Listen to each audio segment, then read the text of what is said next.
Yangi fotograf bilan ishlash sizga qiyinchilik tug'dirmayaptimi? Yo'q, judayam успешный bo'ldi. Очень приятный человек. Ishlash judayam oson bo'ldi. Мне нравится. Ikkinchi lokatsiyaga keldik.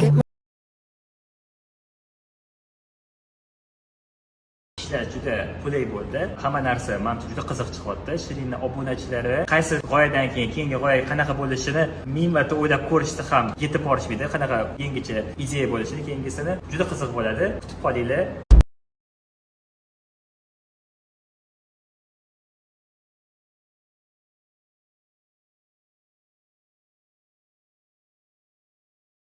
Hammaga salom. Bugun Shirin bilan birgalikda birinchi fotosessiyalar bilan o'tkazyapmiz.